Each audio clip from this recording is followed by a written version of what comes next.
네, 안녕하세요. 김남수입니다. 단 1시간 만에 배우는 애프터 이펙트 첫 번째 시간입니다. 단 1시간 만에 배우는 애프터 이펙트 강의 시작하겠습니다.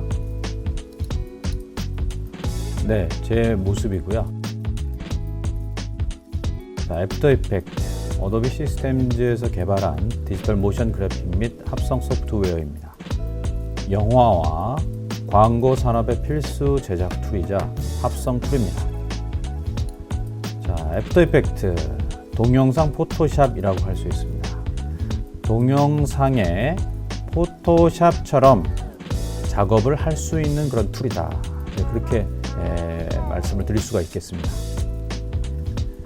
자, 애프터 이펙트를 이제 학습을 잘 하시려면 레이어의 개념을 정확히 알고 계셔야 되는데요. 레이어의 사전적 의미는 하나의 표면이나 여러 표면 사이를 덮고 있는 막이다. 네, 이렇게 얘기를 할 수 있고요. 층이나 겹켜로서 또 얘기를 할 수가 있습니다. 자, 여기 포토샵의 화면인데요. 자, 이 포토샵 이게 화면이고요. 오른쪽 하단에 보면 조그맣게 레이어라고 써 있는데 이거를 좀 확대를 해봤습니다. 자, 이렇게 레이어 나오죠. 그리고 이게 맨 하단 레이어 흰색 배경, 그 다음에 텍스트 애프터 이펙트라는 글자가 적혀 있는 레이어 1, 2, 3, Q 이렇게 이제 레이어가 이제 되어 있습니다. 자, 그래서 이러한 이미지를 이제 레이어로서 구분이 되어 있기 때문에 우리가 이제 레이어로 구분해 있을 때 여러 가지 장점들이 있는데요. 이게 한 레이어에 이런 작업이 되어 있다면 우리가 수정이 쉽지 않을 것입니다. 하지만 이렇게 레이어로 구분이 되어 있기 때문에 수정도 쉽고 또 이 각각의 레이어의 형태를 그대로 유지한 채로 애니메이션이라든지 각종 효과를 쉽게 적용할 수가 있게 되는 겁니다. 자, 애프터 이펙트의 핵심 3단계를 말씀드리겠습니다. 자, 푸티지를 가져오고 두 번째 컴포지션 작업을 하고 세 번째 렌더링을 하는 작업입니다. 자, 이렇게 이제 3단계로 말씀을 드릴 수 있는데, 자, 푸티지라는 것은 우리가 이제 작업할 원본을 얘기하는 겁니다. 우리가 이제 비디오라든가 사진, 이미지 또는 사운드 파일 등을 푸티지라고 얘기를 합니다. 자, 그러면 실제로 애프터 이펙트 작업을 시작하도록 하겠습니다. 자, 애프터 이펙트의 기본 화면입니다. 자, 여기서 이제 애프터 이펙트의 인터페이스에 대해서 간단하게 설명을 드릴 텐데요. 자, 이 부분. 제가 이제 마우스를 하나의 창에다가 이렇게 클릭을 했습니다. 클릭을 하니까 이렇게 파란색 테두리가 켜지면서 하나의 패널이 활성화가 되는데 그 패널의 이름은 요 왼쪽 위에 프로젝트 패널이라고 나오고 있습니다. 자, 그 다음에 또 이 패널의 이름은 컴포지션 패널, 그리고 하단에 이렇게 파란 테두리가 쳐져 있는 이 부분은 타임라인, 이렇게 얘기를 합니다. 자, 푸티지를 가져와 보도록 하겠습니다. 프로젝트 패널에서 빈 공간에서 더블 클릭을 해줍니다. 자, 재료를 가져올 건데요. 자, 이렇게 영상 하나를 가져와 보도록 하겠습니다. 자, 이렇게 영상 하나를 가져왔고요. 또 영상을 하나 가져와 보도록 하겠습니다. 자, 이렇게 영상을 가져왔습니다. 자, 이 가져온 푸티지를 한번 클릭을 해보시면, 자, 프로젝트 패널 상단에 썸네일 이미지하고 해당 속성들이 나오게 됩니다. 1920 곱하기 1080 FH 해상도를 가지고 있고요. 그 다음에 길이 7초 3 프레임. 자, 이 프로젝트 패널의 빈 공간을 더블 클릭해서 푸티지를 가져와 보도록 하겠습니다. 2번 영상도 가져오겠습니다. 자, 이렇게 푸티지를 2개를 가져왔는데요. 영상을 한번 클릭을 해보니까 자, 파일 이름이 나오고요. 자, 요렇게 파일 이름, 그 다음에 파일의 해상도, 그 다음에 여기는 이제 파일의 길이, 동영상의 길이를 나타냅니다. 7초 3프레임. 그 다음에 FPS, 프레임 레이트는 25 프레임 per second 나오고 있고요. 그 다음에 수백만 색상, H.264 코덱으로 이루어졌다. 코덱으로 되어 있다. 이제 이렇게 얘기를 할 수가 있고요. 자, 그 다음 것도 한번 보겠습니다. 그 다음 거는 1920, 1080, 길이가 11초 1프레임. 요거는 29.97 FPS고요. 수백만 색상, 자, 코덱은 H.264를 나타냅니다. 자, 이런 식으로 재료를 애프터 이펙트에 가져오게 되면 해당 속성을 한번 그렇게 클릭을 하면 썸네일 이미지와 함께 해당 속성을 확인할 수 있습니다. 자, 그래서 우리가 이제 그 애프터 이펙트에서 이제 재료를 먼저 가져왔고요. 그 다음에 우리가 작업을 하기 위해서는 컴포지션이 필요한데요. 컴포지션을 만들어야 됩니다. 자, 컴포지션 만드는 방법은 자, 이렇게 오른쪽에 새 컴포지션이라고 되어 있는데 이 부분을 클릭해 주시면 자, 이런 식으로 대화 상자가 나타나게 됩니다. 이 대화 상자가 이렇게 나타나게 되는데 여기에서 우리가 이제 그 컴포지션의 설정을 해줄 수 있게 됩니다. 여기서 이제 사전 설정이라는 부분이 있는데요. 이렇게 이 부분을 좀 크게 보도록 하겠습니다. 자, HDTV 1080 29.97 이걸 이제 가장 많이 쓰는 이제 형식이고요. 이제 이 옆에 이렇게 이제 풀다운 메뉴를 이제 클릭을 하시게 되면 이런 식으로 나오겠죠. 자, 다양한 컴포지션 사전 설정된 값들이 쭉 나오게 됩니다. 그래서 여기서 원하시는 영상의 속성과 맞는 형태로 설정을 해주시면 되는데 우리가 가장 많이 쓰는 HDTV 1080 29.97 이 부분을 선택하면 되겠습니다. 자, 그 다음에 여기서 이제 보셔야 될 게 픽셀 종횡비는 정사각형 픽셀을 해주시고 프레임 속도도 29.97 해주시고요. 그 다음에 해상도 전체 시작 시간 코드는 0으로 해주시고 여기서 지속 시간이 나옵니다. 지금 이제 컴포지션이 내가 작업할 분량이 전체 길이가 얼마인지 이 지속 시간에다가 지정을 해주시면 되는데 내가 동영상을 가져와서 해당 동영상과 똑같은 지속 시간을 만들려면 그 해당 동영상이 몇 초 몇 프레임인지 아셔야 되는 번거로움이 있기 때문에 자, 여기에서는 이제 이렇게 만드셔도 되지만 여기서는 제가 취소를 하고 자, 해당 동영상 이 아이가 해변가에 있는 이 영상을 가지고 컴포지션을 만들어 볼 텐데요. 이 동영상과 형식이 똑같은 형태의 컴포지션을 만들겠습니다. 자, 그러려면 이 해당 동영상을 프로젝트 패널에서 드래그 할 때, 자, 하단에 이 필름 모양이 있습니다. 이 필름 모양이 이제 컴포지션 만들기인데, 그대로 마우스 왼쪽 버튼을 누른 채로 컴포지션 버튼을까지 드래그해서 손을 놓으면, 자, 아이가 이 해당 동영상과 똑같은 형식의 컴포지션이 설정이 됩니다. 자, 어떻게 알 수 있는지 한번 보면 프로젝트 패널을 다시 한번 가보겠습니다. 자, 프로젝트 패널을 가보니까 동영상 자, 이렇게 1920에 1080 그다음에 7초 3프레임 25 프레임 per second FPS가 나오고 있죠. 근데 여기서 새로 생긴 이 부분이 바로 이제 컴포지션인데요. 이 컴포지션을 클릭해 봤어요. 했더니 1920에 1080 7초 3프레임 25 FPS를 나타내고 있습니다.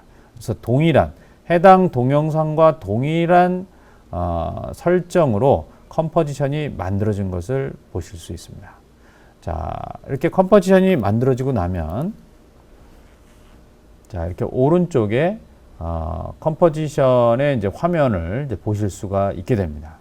그리고 타임라인에 그 해당 동영상이 이 레이어로 들어와 있는 것을 보실 수 있게 됩니다. 자, 그리고 여기서 이제 우리가 애프터 이펙트를 이제 가지고 작업을 하실 때 우리가 이제 또 주의해서 보실 사항이 바로 이 현재 시간 표시기라는 부분입니다. 자, 이걸 좀 확대해 보겠습니다. 자, 이렇게 마우스를 올리면 나오죠. 현재 시간 표시기라는 부분이 있습니다. 자, 이 현재 시간 이 표시기를 자, 영어로는 current time indicator라고 합니다. 자, 요거를 우리가 마우스 왼쪽 버튼을 눌러서 좌우로 드래그 해 보시겠습니다. 자, 좌우로 드래그 함에 따라서 이 현재 시간 표시기가 위치에 있는 이 지점의 프레임이 바로 이 컴포지션 패널에서 확인을 할 수가 있게 됩니다. 자, 그래서 이제 이렇게 좌우로 현재 시간 표시기를 움직이면 그때 이 현재 시간 표시기가 있는 위치의 상태를 업데이트해서 컴포지션 패널에서 보여주고 있습니다. 자, 그러면 이제 현재 시간 표시를 좌우로 이렇게 이제 움직이는데, 자, 요 위에 컴포지션 패널 바로 하단에 있는 요 시간 표시에 보시면 여기 시간, 현재 시간 표시기가 1초 8프레임에 위치한 것을 확인할 수가 있습니다. 이 미리 보기 시간 이 부분은 여기 타임라인에도 이렇게 현재 시간 표시기가 어느 타임에 있는지를 보여주고 있습니다. 1초 8프레임이죠. 자, 근데 이 두 타임 모두 마찬가지로 해당 이 현재 시간 표시기를 직접적으로 움직일 수 있는 방법이 있습니다.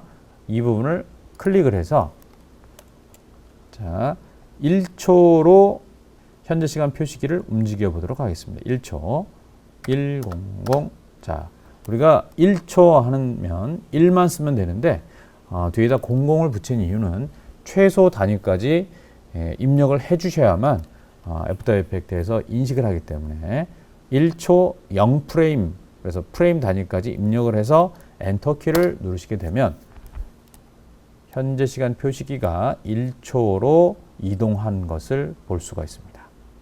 자, 이런 식으로 해서 현재 시간 표시기를 내가 원하는 시간으로 드래그하거나 또는 직접 입력을 해서 이동시킬 수가 있게 됩니다. 자, 이렇게 이제 패널 부분을 아까 말씀드렸는데요. 패널이 자, 이 부분 이제 컴포지션 패널을 제가 이제 클릭을 해봤고요. 컴포지션 패널의 크기를 이렇게 크게 할 수도 있고요. 더 크게 할 수도 있습니다. 자, 이렇게. 그 다음에 작게 할 수도 있습니다.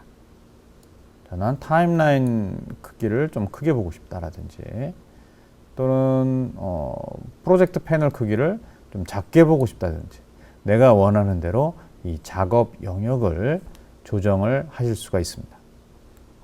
자, 근데 이 부분을 작업 영역을 각 작업의 애프터 이펙트의 각 작업에 맞게 사전 설정을 해 둔 곳이 있습니다. 자, 그 부분이 바로 창에 가면 작업 영역이라고 되어 있는 부분이고요. 이런 부분들이 사전 설정되어 있는 부분입니다. 자, 이렇게 표준으로 되어 있고요. 지금은 이제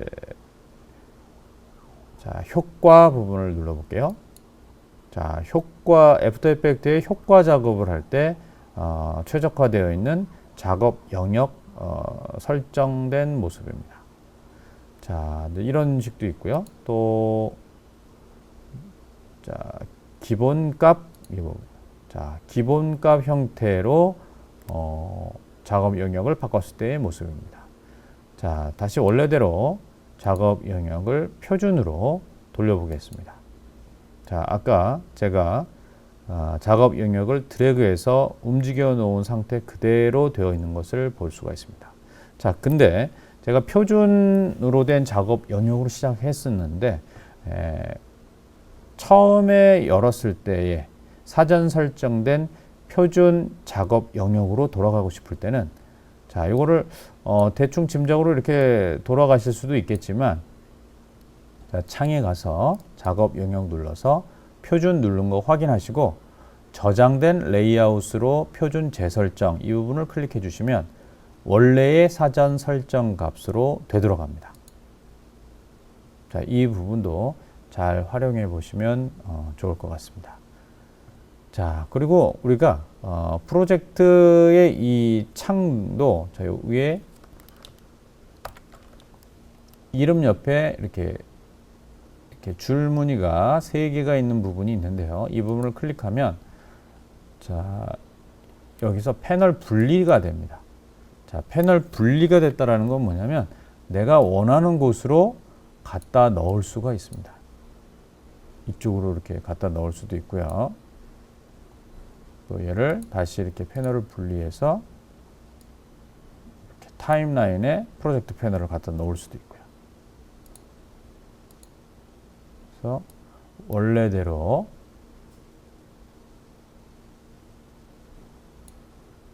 원래 위치대로 갖다 놓았습니다.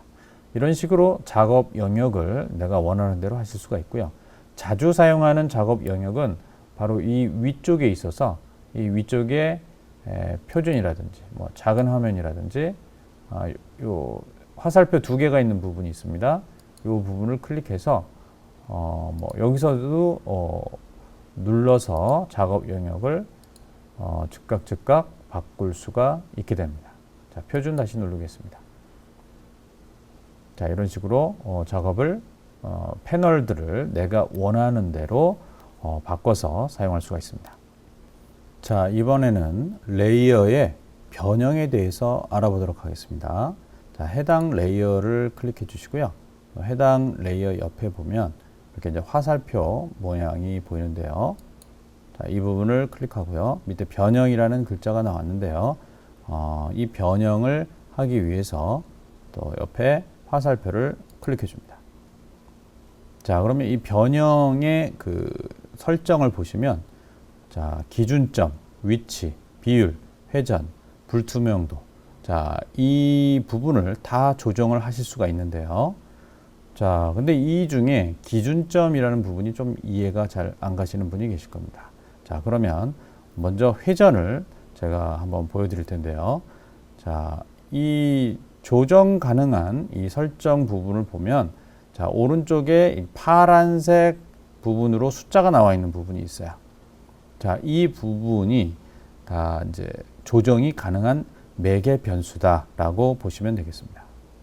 자, 먼저 회전을 조정을 한번 해볼 텐데요. 회전의 그 파란색 0 곱하기 0도로 되어 있습니다. 자, 이 0도를 제가 마우스 왼쪽 버튼을 눌러서 드래그를 해보겠습니다. 자, 이렇게 회전을 하는 걸 보실 수 있고, 자, 이 회전하는 중심, 그 회전하는 바로 그 중심이 바로 기준점이 되는 것입니다. 자, 사실 원래대로 가기 위해서 컨트롤 Z 이렇게 누를 수가 있습니다. 다시 한번 돌려볼까요? 자, 이쪽으로. 자, 이렇게 돌아가죠. 근데 이 기준점의 X축, Y축 값입니다. 기준점의 X축 값, Y축 값을 제가 한번 움직여 볼게요.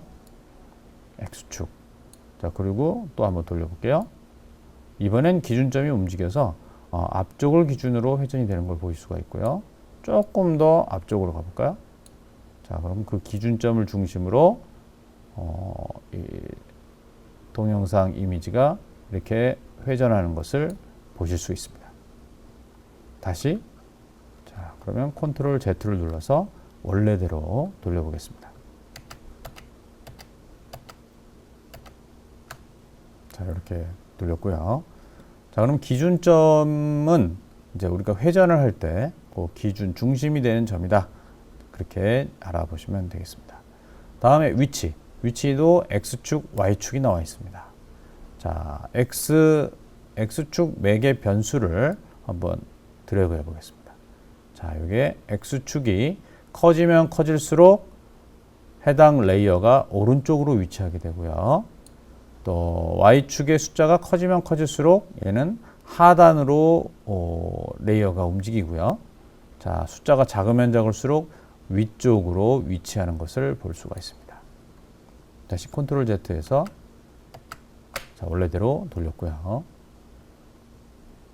그 다음에 이제 비율입니다. 자, 비율 부분의 숫자도 매개 변수도 한번 드래그해서 움직여 보겠습니다.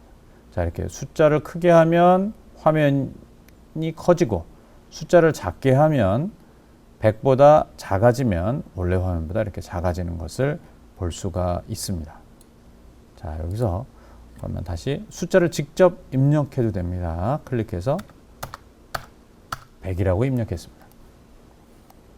자, 근데 여기서 보면 우리가 확대 축소를 할 때 X축과 Y축이 동시에 커지고 동시에 작아져서 화면 비율을 그대로 유지한 채로 커졌다 작아지는 것을 볼 수가 있는데, 이것을 이 이유는 이 100이라는 이 매개 변수 바로 앞에 이렇게 쇠사슬 모양으로 이렇게 생긴 게 있어요. 이게 이제 비율 제한이라고 합니다. 비율 제한이라고 하는데, 얘를 다시 클릭을 하면 비율 제한이 이제 없어졌죠. 자, 없어진 상태에서 제가 X축, Y축 한번 움직여 보겠습니다. 네, 이렇게 X축은 커지는데 Y축으로는 커지지 않으니까 바로 이렇게 널찍한 이미지로 바뀌는 걸 볼 수가 있고요. 자, 그 다음에 이제 또 마찬가지입니다. Y축도 길게 Y축만 축소를 할 수가 있게 됩니다. 이렇게 따로따로 비율 제한을 걸어둘 수도 있고요. 비율 제한을 해제할 수도 있습니다. 그래서 비율 같은 경우는 이 부분을 잘 보시기 바라겠습니다. 자, 그래서 이렇게 변형의 설정을 조절할 수 있는 부분에 대해서 알아보았습니다. 자, 이번에는 이 레이어의 효과를 적용해 보도록 하겠습니다. 자, 효과 메뉴를 클릭하시면 이렇게 풀다운 메뉴로 여러 가지 효과들이 나오게 됩니다. 자, 여기에 색상 교정만 선택하더라도 상당히 또 많은 효과들이 보여지는 것을 볼 수 있습니다. 자, 그 중에서 우리는 루메트리 색상 이 효과를 적용해 볼 건데요. 자, 이 메뉴바에서 효과라는 메뉴에서 선택을 하는 것이 아니라 직접 효과 및 사전 설정이라는 패널에서 돋보기로 검색을 해서 그 효과를 찾아보도록 하겠습니다. 자, 이렇게 돋보기를 클릭하고요.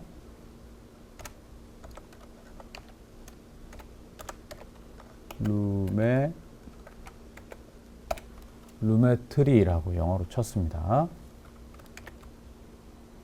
그랬더니 색상 교정 폴더에 루메트리 색상이라는 효과가 찾아졌습니다. 자, 그럼 이 해당 효과를 찾아졌는데요. 이 효과를 적용시키는 방법은 해당 효과를 컴포지션 패널에 직접 드래그 한다거나 또는 컨트롤 Z를 눌렀습니다. 자, 루메트리 색상이라는 이 효과를 레이어에 직접 드래그 하게 되면 효과가 적용되면서 효과 컨트롤 창이 이렇게 나타나는 것을, 효과 컨트롤 패널이 나타나는 것을 볼 수가 있습니다. 자, 프로젝트 패널과 효과 컨트롤 패널이 나오죠. 자, 이 부분은 자, 이렇게 한번 이렇게 넣어 보겠습니다. 자, 효과 컨트롤 창이 이렇게 나오죠. 자, 그러면 이 해당 레이어에 적용된 효과 부분을 조정하는 창인데요. 이 부분 중에 자, 기본 교정 말고 크리에이티브라는 옆에 있는 화살표를 클릭하면 자, 이렇게 서브 창이 열리는데 이 중에 룩이라는 그 항목을 보면 없음이라고 나와 있거든요. 자, 이 부분을 클릭을 하시면 상당히 많은 그 색상의 스타일이 이제 들어가 있는데 이 부분을 이제 우리가 LUT, 룩업 테이블이다 이제 이렇게 얘기를 하는데요. 자, 이 부분을 하나씩 한번 클릭해 보겠습니다. 자, 이렇게 색 보정이 다양하게 되는 것을 볼 수가 있습니다. 자, 이렇게 흑백도 할 수 있고요. 우리는 여기서 SL 빅을 한번 클릭해 보겠습니다. 자, 아까보다는 바다의 색깔이 훨씬 파랗고 시원하게 색깔 보정이 된 것을 볼 수 있습니다. 자, 해당 효과를 적용하시고 나면 자, 이렇게 효과가 적용되는데요.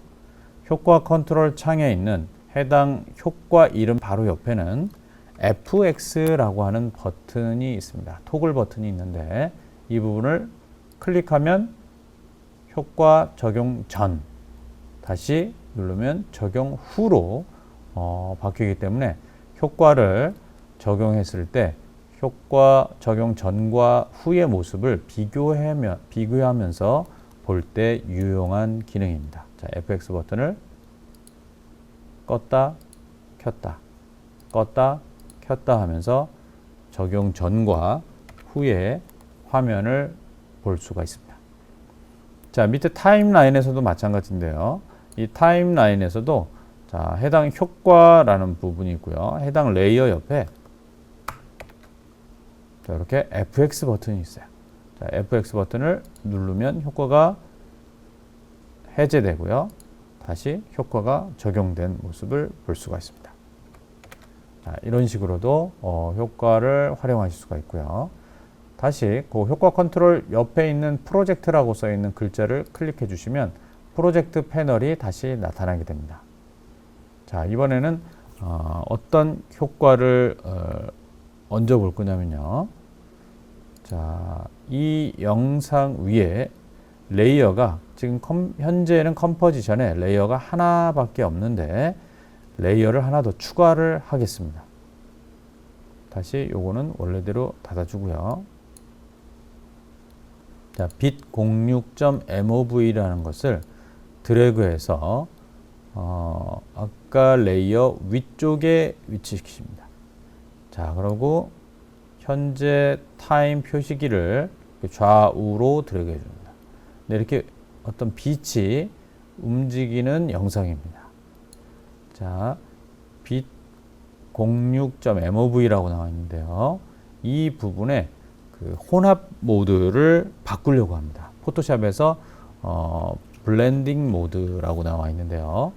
자, 이 부분에 혼합 모드를 바꾸기 위해서 스위치 모드 전환 이 부분을 클릭해 보겠습니다. 그랬더니 아까의 아이콘들이 사라지고 모드 T, TRK 매트, 트랙 매트를 나타내고요.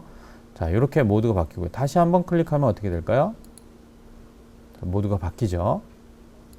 자, 이렇게 바뀌는 것을 볼 수 있습니다. 그래서 위쪽에 위치한 레이어의 모드를 표준 옆에 이렇게 풀다운 메뉴를 클릭을 해서 여기서 스크린이라는 항목을 스크린 모드로 바꿔주면 검정색 부분은 투명해지고 흰색 부분만 화면에 남아서 두 개의 레이어가 합성이 됩니다. 자, 그리고 이거를 플레이 해 보겠습니다. 자, 이렇게 플레이 하려고 하는데 이렇게 초록색 부분이 있고 검정색 부분이 있어요. 이 초록색 부분은 실시간으로 미리 보기를 할 수 있는 부분이다 라고 표시해 놓은 거고요. 우리가 미리 보기를 할 때는 키보드 상의 스페이스바를 눌러 주시면 되겠습니다. 자, 이 부분은 아직 렌더링이 안 된 부분이고요. 미리 보기 렌더링이 안 된 부분이고요. 초록색 부분이 있는 곳은 스페이스바를 눌렀을 때 렌더링이 시작돼서 이 부분은 실시간으로 볼 수 있는 부분이 되는 겁니다. 제가 중간에 정지를 해서 이렇게 정지가 된 거고요. 자, 스페이스바를 눌러 보겠습니다.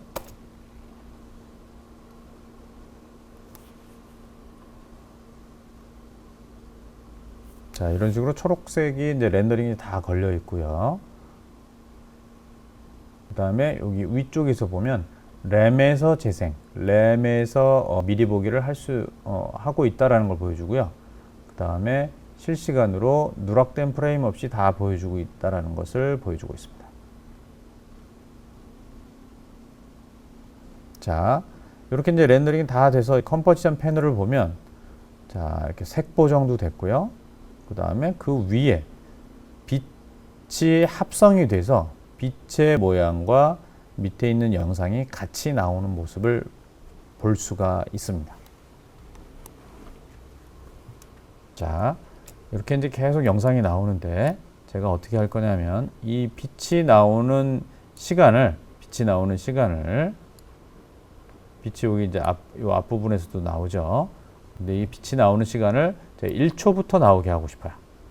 자, 그러면 자, 1초로 이동시키는 법 아까 배우셨죠? 네. 직접 100 엔터를 누르면 현재 타임 표시기가 1초로 정확히 이동된 걸 보실 수가 있고요. 자, 이 빛이라는 이 레이어가 자, 여기는 빛이 없겠죠? 자, 요게 이제 딱 여기다 위치시키면 여기서부터는 이제 그 빛 레이어가 동시에 나오는 부분이 되는 겁니다. 그래서 여기 1초로 재생바를 위치시켜 놓고 이 끝점을 정확하게 여기를 맞춰야 되는데 정확하게 맞추기가 힘들어요. 이때 키보드의 Shift 키를 누른 채로 드래그를 하면 이 현재 타임 표시기에 딱 달라붙게끔 되어 있어요. 스냅 기능이 활성화가 됩니다. Shift 키를 눌러서 스냅 기능을 활성화시켜서 딱 붙여 놓습니다. 그러면 앞부분에는 이 빛 레이어가 없으니까 그냥 동영상만 나오다가 1초부터는 자, 이렇게 빛이 나오게 됩니다. 빛이 이렇게 섞여 있는 모습이 나오게 되는 것을 볼 수가 있습니다. 자, 그 다음에 여기서 이제 애니메이션을 이제 한번 해볼 건데요. 자, 동영상을 클릭하고요. 자, 화살표를 열어서 변형을 열어줍니다. 자, 이 변형을 열어줬고요. 그리고 불투명도 설정을 해보도록 하겠습니다. 자, 이 부분은 매개 변수라고 그랬습니다. 자, 이 매개 변수라고 했는데, 자, 이 불투명도에다가 우리가 이제 키프레임을 만들려고 해요. 키프레임은 특정 시간에 이 매개 변수의 값을 우리가 매개 변수의 값을 기록해 놓는 것을 키프레임이다 이렇게 얘기를 하는데요. 자, 현재 타임 표시기를 여기다 두고요. 애니메이션을 하기 위해서는 해당 설정값 왼쪽에 있는 초시계를 클릭을 해서 파란색으로 이렇게 작동을 시키면 키프레임이 만들어지고 애니메이션을 할 준비가 됩니다.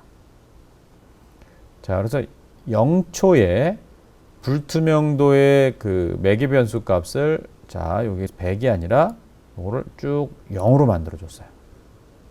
그 다음에 이 현재 타임 표시기를 1초로 이동시킨 다음 이 부분에다가 매개 변수 값을 100으로 만들어 주고 싶어요. 자, 그러면 이렇게 키프레임은 기존에는 0이었다가 제가 시간을 바꾸고 나서 매개 변수 값을 100%, 100으로 숫자를 바꾸니까 자동으로 키프레임이 생성이 되었습니다. 그래서 처음에 0초였을 때는 불투명도가 0%였다가 1초였을 때 100%로 변하는 애니메이션이 만들어집니다. 자, 플레이 해볼게요. 스페이스바 눌러서.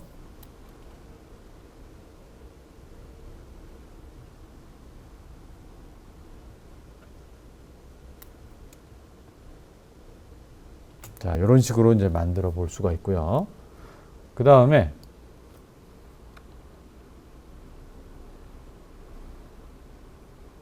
여기 4초. 자, 우리 아이가 자, 여기 4초까지만 렌더링을 걸고 싶어요. 우리가 프리미어에서 인점, 아웃점 렌더링 걸어보신 분은 알겠지만 그래서 시작점과 끝점을 지정해서 렌더링을 걸 수가 있습니다. 이제 최종적으로 이제 출력을 하려고 합니다. 자, 여기서부터 자, 지금 보면 타임라인에 제일 위쪽에 있는 바를 보면 자, 요 바예요. 요게 바로 작업 시작점이고요. 맨 끝에 있는 것이 작업 그 종료 지점입니다. 자, 그래서 인점은 맞고요. 그러면 요 현재 타임 표시기를 4초로 이동을 해두고요. 그다음에 이 부분 작업 영역 종료 부분을 드래그해서 Shift를 눌러야겠죠? Shift 누르고 이렇게 딱 끌어주면 이 해당 이 부분만 렌더링이 걸려지게 됩니다. 자, 렌더링을 거는 방법을 알아보겠습니다. 렌더링을 하는 방법은 일단 타임라인 상에 타임라인을 클릭해 주시고 해당 컴포지션을 잘 인점과 아웃점을 지정한 다음 레이어를 가서 컴포지션을 가서 컴포지션에 렌더링 대기열의 추가라는 부분을 클릭해 줍니다.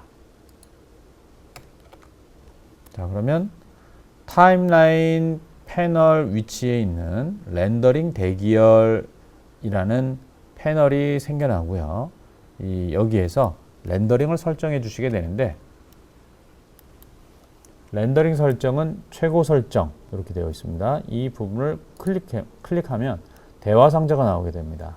여기에서 최고, 전체, 읽기 전용, 자, 이런 식으로 여러 가지 사항이 나오는데 렌더링은 최고 품질로 이렇게 하겠다라는 이야기가 되겠습니다. 해상도도 전체 해상도다 라고 이렇게 세팅되어 있는 걸 확인하시면 되겠습니다.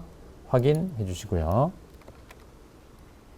그 다음에 이제 우리가 봐야 될 부분이 이제 이 부분인데요.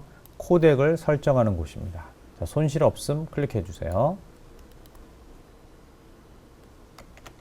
자, 그랬더니 또 대화 상자가 이렇게 나오게 되는데, 자, 여기서 이제 우리가 보셔야 될 부분이 바로 형식 부분입니다. AVI로 되어 있어요. 지금은 현재 자, 여기 손실 없음이라는 얘기는 다른 말로 무압축이다 이렇게 얘기를 할 수가 있습니다. 자, 이렇게 AVI 되어 있고요. 쭉 해서 이 부분을 확인해 보겠습니다. 일단 출력을 렌더링 부분을 처음 해보시는 거다 보니까 이거를 무압축으로, 자, 손실 없음 무압축으로 세팅한 것 그대로 가고요. 그 다음에 이제 출력 위치에 이 파란색 부분을 아직 지정되지 않았습니다 부분을 클릭하세요. 어디에다 렌더링을 할지를 지금 물어보고 있습니다. 자, 여기에서 이 부분에 렌더링을 AE 학습이라는 폴더에다가 렌더링을 해보겠습니다. 여름 휴가라고 정했습니다. 자, 이렇게 이제 폴더와 해당 파일의 이름을 정하셨으면 그 다음에는 렌더링 버튼을 눌러주시면 됩니다. 자, 이렇게 렌더링 버튼을 누르면 렌더링이 바로 진행이 됩니다.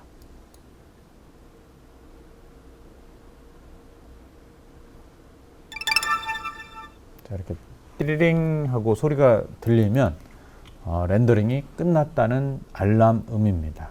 그래서 렌더링이 끝났다는 걸 아시고 해당 폴더에 가서 실제로 영상이 잘 렌더링이 됐는지 확인해 보겠습니다. 자, 여기 렌더링이 됐네요.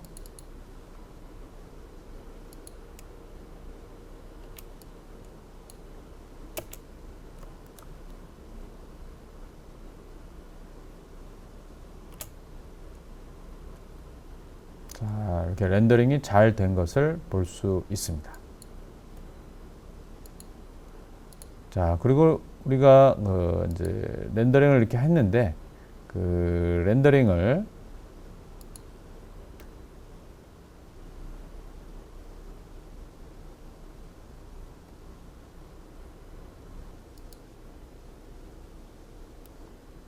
그리고 이렇게 렌더링을 하실 때 자, 이렇게 이제 세팅을 이제 하셨으면 자, 이 부분이죠. 자, 렌더링 버튼을 누르면 되는데 AME의 대결이라는 부분이 있습니다. 어도비 미디어 인코더의 약자입니다. 이 부분을 이제 누르게 되면 어떻게 되냐면 한번 눌러볼게요.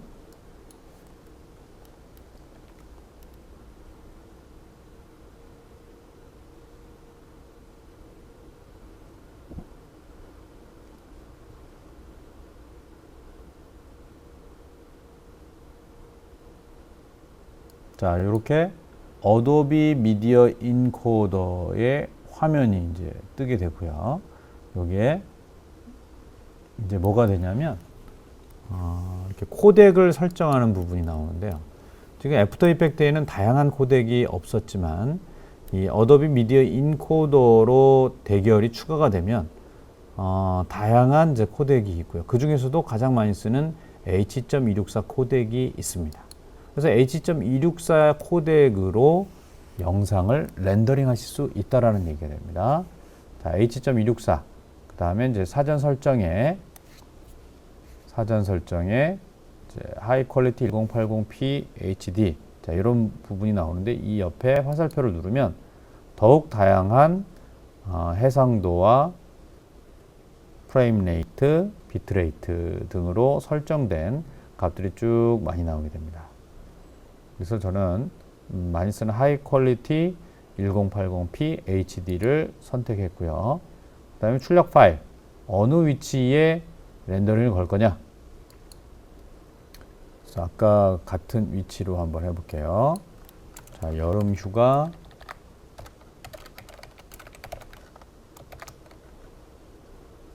AME로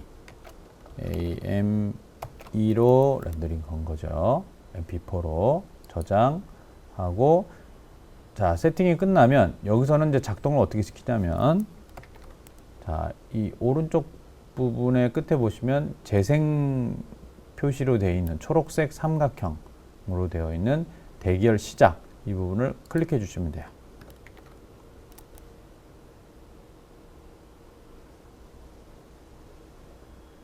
자, 그러면 이렇게 바가 나오고 동영상이 보여지게 됩니다. 자, 그러면 완료라는 표시가 나오고 렌더링이 끝난 것을 확인할 수 있습니다. 그럼 창을 닫아주고요. 그러면 자, 이 부분을 제가 비교를 해드리려고 지금 이렇게 한 건데요. 여름휴가 처음에 만들었던 게 여름휴가.avi, 이거는 무압축입니다. 손실 없음 613메가. 자, 여름휴가 언더바 A 어도비 미디어 인코더로 한 영상 H.264 코덱으로 만들었죠. 자, 11메가. 지금 어마어마한 차이가 나오고 있습니다. 약 60배, 약 60배의 그 파일 사이즈의 차이가 나오는 것을 볼 수가 있습니다. 자, 이걸 영상을 한번 볼까요? 화질의 차이도 거의 눈에 띄지 않는 것을 볼 수가 있습니다.